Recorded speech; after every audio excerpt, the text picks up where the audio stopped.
Zero Big Ten teams make it to the Final Four. That's what USA Today says. Sadly, I might agree. Locked on Big Ten starts right now.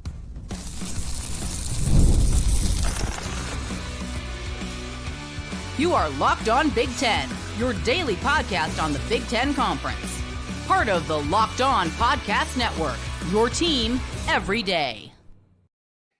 Welcome to Locked On Big Ten. I'm Craig Sheeman, 40 years as a sports talk show host and play-by-play announcer, and I want to thank you for making us your first listen each and every day. We are free and available wherever you get your podcasts and on YouTube. Part of the Locked On Podcast Network, your team every day. Hit that free subscribe button, please. That way you'll never miss an episode of Locked On Big Ten. Today's episode is brought to you by the all-new 2025 Nissan Armada. Stay with us for the Armada Team of the Week later in the episode. All right, so no Big Ten teams in the Final Four. We'll discuss. Maybe we can change my mind here. Might be right about that. Dan Lanning may have a Buckeye flip. We'll talk some football. Iowa may not have enough money for a basketball coach. This is bizarre. We'll discuss. Plus our Tuesday tweets. Those are always fantastic. Hang around for all those. But no Big Ten teams will make it to the Final Four, according to USA Today. I agree, but I'm open-minded. Maybe we'll change my mind here in the next few minutes. But look, even I said on yesterday's podcast that I think Auburn and Florida will take two of the Final Four spots. And I don't think that's going out on a limb. I don't think it's crazy. Actually, it sounds a little chalky. I mean, number one seeds making it. I get it. But the record 14 teams from the SEC that got into the NCAA tournament, out of all those teams, two of them are likely to get to the Final Four. Let's be real. It's just numbers. And Auburn's been the best team in the country all season long, and the Florida Gators have been the hottest team in the country the last 2 months. So those are two teams. I like their chances. In case you're wondering, by the way, a little history lesson. Back in 1985, the Big East set the record with 3 teams in the Final Four. That was the year that Raleigh Massimino and Villanova won it all as a big underdog. But again, that was 40 years ago. Let's bring it back to 2025 here, shall we? If the SEC is going to get 2 of the Final Four spots, that means we have 2 Final Four spots for the other 66 teams. It's math. More math. Of course, the SEC getting 14 teams in. The Big Ten got 8. That's 22 combined. Both conferences finished with 7 teams in the top 25 of the Associated Press. But most of the SEC teams, they were in the upper half of the top 25. The Big Ten, they kind of filled out the teens and the 20s of the AP top 25. And according to the USA Today article that I referenced, only Michigan State cracked the top 10 in the much-used Ken Palm metrics that everybody likes to tout and figure out who's the best. Therefore, USA Today saying 0 Big Ten teams making it to the Final Four, they make a strong case. And look, you and I, we've watched a lot of Big Ten basketball throughout the year, and there's no bigger Big Ten defender than me on this podcast, and you guys as well. I get it. But I've had kind of an uneasy feeling all season long. Maybe you have too, about the conference's prospects here in the month of March. Like, there were a lot of really good teams in the Big Ten this year, like the Spartans, really good basketball team. They won the regular season title. Tom Izzo's squad sat on top of the Big Ten most of the year, and yet I never felt like they were like elite. I mean, they were good. They were really good. But way up here, I never felt like they got there. Maybe there's that stretch where they lost 3 out of 4 or 4 out of 5 while Izzo was chasing the Bob Knight record. And look, they got back into the winning ways, and they were the best of the Big Ten all season long in the regular season. So look, it's not like I think they're going to do horribly here. And then let's not forget first-year basketball coach Dusty May at Michigan. They are the Big Ten tournament champs, so they're playing well right now. But I'm concerned that Michigan is a little bit too big man-centric, big man-oriented. And, you need guard play and shooters in the month of March. And having 2 7-footers is a luxury. It's no doubt, but it's kind of not the way the game is played these days. So we'll see how Michigan does here in March. And by the way, Michigan very good defensively, and defense carries when your offense is struggling on the road or at a neutral site. And you saw the Michigan defense against Wisconsin in the Big Ten championship game that helped them advance. That was crazy. Wisconsin's another team. John Tonje is one of the most prolific scorers in the country. They got that to hang their hat on. But a good defense like Michigan may slow them down and shut Tonje down in the first half of that game. And then there's Maryland. The Terps have the highest scoring starting five in the country. And they have a balanced offensive and defensive attack. I would actually highlight them on your bracket to make a little bit of a run. I love Derik Queen, the 6'10 freshman. Fun to watch. I don't know if Maryland's deep enough. They got their starting five. Can you go down to the bench to the sixth guy and the seventh guy? That's what we'll see here in the month of March. Illinois has the pieces to advance, but they haven't put them all together yet because of the injuries and the illnesses, and they've had the worst luck of any team in the Big Ten this season. And I think 7 different lineups since January. And Brad Underwood's doing all he can. I think the pieces are there. I don't know if they've found the formula yet. And I don't feel good about the Boilermakers. Matt Painter's team had a late season swoon. They lost 4 straight at one point. They lost 6 of their last 9 up to this point right now. The Boilers, of course, not only made the Final Four last year, they made it to the championship game, but I would not expect more of the same out of this team. And then we got to watch Fletcher Lawyer. He hurt his elbow against Michigan in the Big Ten tournament. He should be able to play. They held him out of practice earlier in the week, so that's something to keep an eye on. And, you know, at the end of the day, at the beginning of this tournament, I feel if we're being honest, you know, Big Ten basketball has been really, really good, but not elite this year. And, you know, I'm not sure that this draw did the Big Ten any favors as well. Michigan State, a number 2 seed, and number 5 seed Michigan. So you got your Big Ten regular season champs and your Big Ten tournament champs. They're in the same bracket as Auburn. It's going to be tough. I think they're all tough. If Oregon is going to advance, you know, they're in the East with Duke. That is a team that has appeared unstoppable this year, Duke. And we're going to see, wait a few more days to see if Cooper Flagg is coming off this ankle injury. But Oregon is a team that has, you know, beat Texas A&M, and they beat Alabama. They lost a lot of ranked games against Big Ten teams, but the overtime win against Wisconsin late, that was good. I haven't forgotten about UCLA. Mick Cronin got them. That's a scrappy bunch. Remember, he questioned their toughness earlier. They've been tough ever since. That's a great defensive team. And they might stymie a team or two along the way, but I don't think they have enough offensive power to go deep in this tournament. So, yeah, at the end of the day, anything can happen in the month of March. That's why we love March basketball. And I'll be right there with you, rooting for all the Big Ten teams. But as we sit here on the eve of the tourney, unless somebody just catches fire, which happens, I might have to agree with the USA Today opinion that the Big Ten might be absent from the Final Four in San Antonio. Let me know what you think.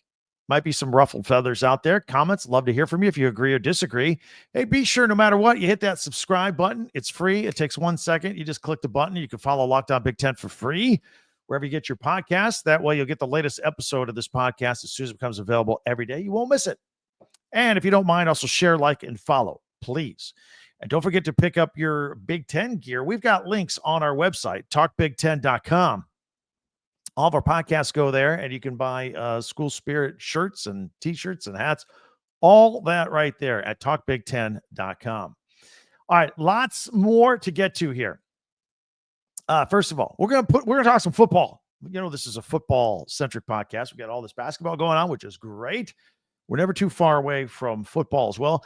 Dan Lanning and the Oregon Ducks just might be in the process of flipping a huge Buckeye commit. Yeah. Check that out. And plus, can Iowa basketball, can they afford a new basketball coach? There's some people that question that. I'll explain where that's coming from. And also, we've got our Tuesday tweets coming up as well. So we're loaded. Don't go anywhere. That's all in the next minute right here on Locked On Big Ten. The Armada Team of the Week is brought to you by our friends at Nissan and the all-new 2025 Nissan Armada. That's right. Each week, our Locked On College basketball experts are picking one team that stands apart.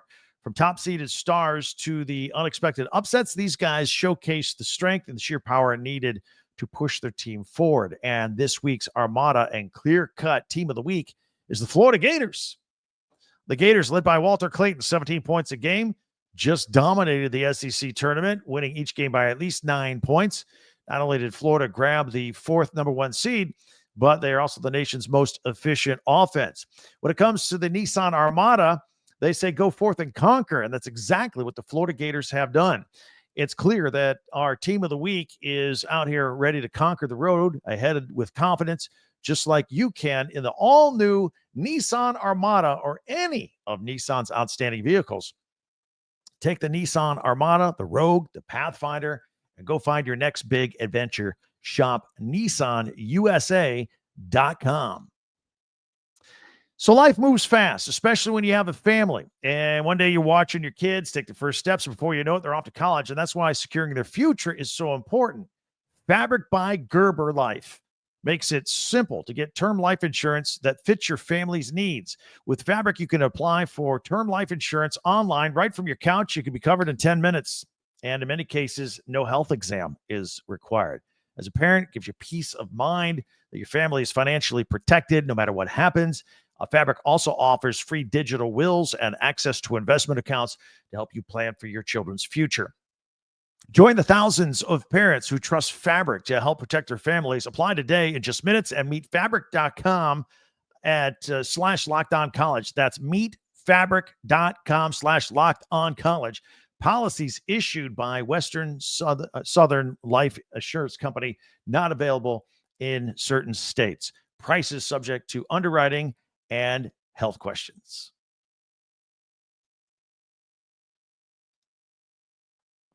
Thanks for making Locked On Big Ten your first listen every day, especially you everydayers out there. Meanwhile, be sure to hit that subscribe button below and share and follow and like Locked On Big Ten, your team every day. And check out our website, talkbig10.com. All right. With all the hoops talk going on, we're going to take a moment and dive back into football for a second. So Oregon is looking to flip a longtime Buckeyes commit. All right, so let's listen up here. Dan Lanning and the Ducks, they hosted a handful of big-time recruits this past weekend, and the eye-opener for many was five-star wide receiver Chris Henry Jr. He's 6'6", 200 pounds. The receiver is ESPN's number one overall prospect for the class of 2025, and he has been verbally committed to Ohio State since July of 2023. But he's not done visiting school. He's taking his visits because it's fun. He's visiting Miami. He's going to visit USC. He is going to come back to Oregon in June. And last, and maybe the most impressionable visit, he's holding out June 20th, going to go visit Ohio State again. So maybe Ryan Day will get the last word and have an opportunity to close this recruit. Oregon and Dan Lanning, the next to last one, we'll see. Keep an eye on that here this summer.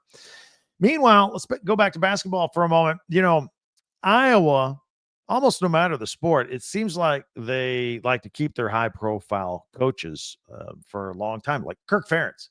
Been there more than a quarter of a century. Lisa Bluter, who retired last year, led the women's team for just about as long, I think 24 years, right through the whole Caitlin Clark run. And Fran McCaffrey, he's been roaming the old sidelines there at Iowa for 15 years. Although his time has come to an end, and the Hawkeyes are now looking for a new basketball coach. But college basketball insider Pete Thamel told ESPN College Game Day that there are financial concerns. Those are his words. Financial concerns in the way of, they're getting in the way of pursuing their preferred choices to become the next head coach at Iowa. So what are we talking about? We'll take Darian DeVries, for example, at West Virginia. He's got a $4.67 million buyout, almost $5 million. And he's still an attractive candidate. He's an Iowa native. He was the coach at Drake. He turned them into a top mid-major and back-to-back Missouri Valley Conference championships before going to West Virginia. This year, he held his own in the Big 12 with a 9-13 record, 10-10 in the conference. And the Mountaineers led the first four out, unfortunately, in the NCAA tournament. Didn't quite get in there. And numerous pundits felt like they were robbed by North Carolina's bid. We talked about that yesterday, didn't we?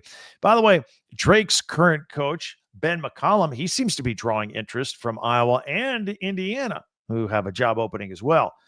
But could Iowa win a bidding war right now? If they got a couple schools interested, are they going to pony up? The answer seems to be no, according to this report. As for McCaffrey, he leaves just shy of 300 wins. It's too bad, man. 297 wins at Iowa, 297 to 207 since taking the Iowa job in 2010. But he's had a 2-year drop in the program. This year, they were just 17-16. Got that new athletic director, Beth Gates, in there, and she decided to make a change because that's what new athletic directors come in to do. And with a change in the coach, obviously comes a change in the roster. Sophomore forward Owen Freeman announced he's leaving via the transfer portal. He led the Hawkeyes this year at 16.7 points per game, 6.7 rebounds, almost 2 blocks a game, and shot 64% from the field. And guard Brock Harding is out too. He played in 33 games this year, started 24. He's a 9.5 assist per game kind of guy. 40% shooter from three land as well.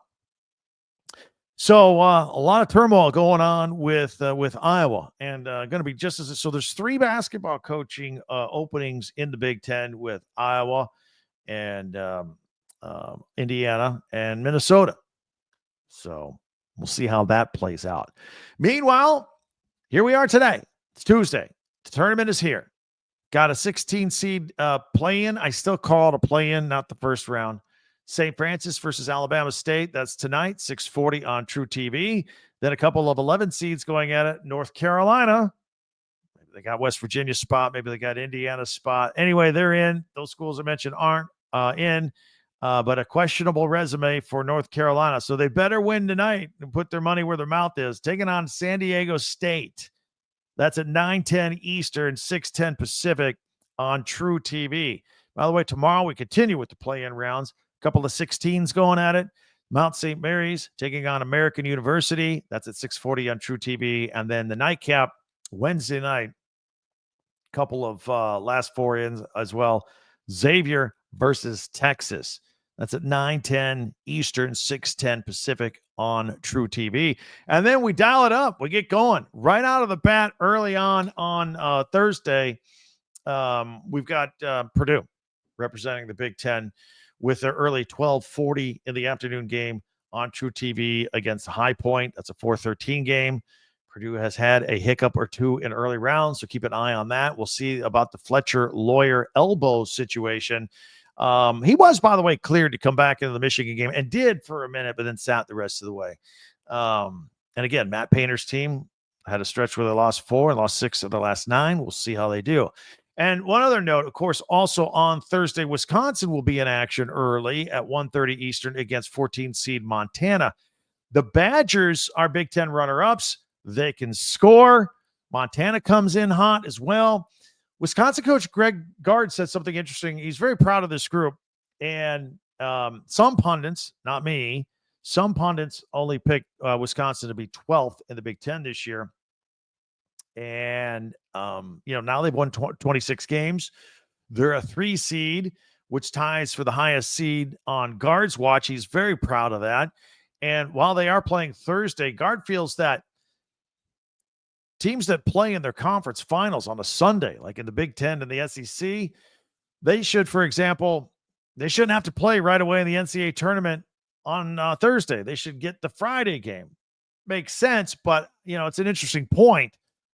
But with all the jockeying for seeding and the locations and bubble teams and regions and, also, try not to schedule conference teams against each other in the first round, committee tries to avoid all that. Then you throw in another element. Hey, try and push everybody to Friday instead of Thursday if they played on Sunday, and you can't make that decision until like Saturday night, until you know who's playing.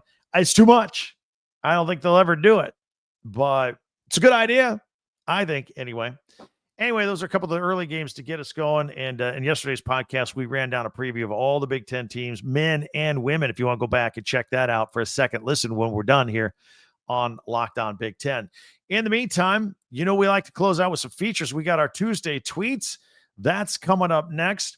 And got some great ones as well. A lot of good Michigan, Ohio State stuff. Always go, if you haven't seen a picture of the new banner that's up, we got that. It's all coming up. Stay with us. Tuesday Tweets is next here on Locked On Big Ten.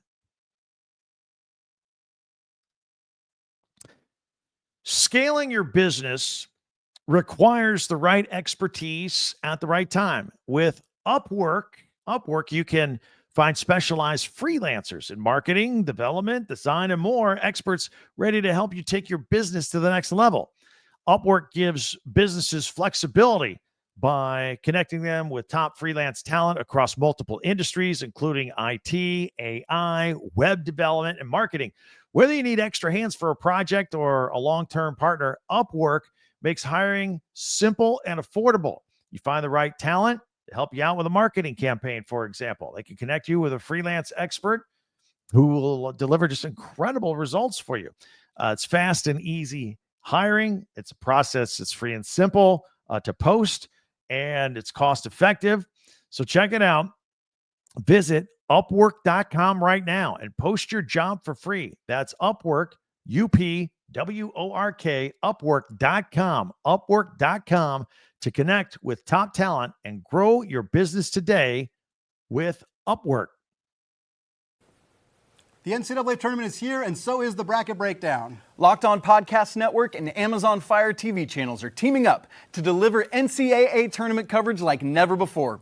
Watch studio shows featuring former players and Locked On's local experts as they guide you through every upset, buzzer beater, and bracket matchup. Stream it all for free on Amazon Fire TV channel. Search Bracket Breakdown to see it all for free. It's your team every day.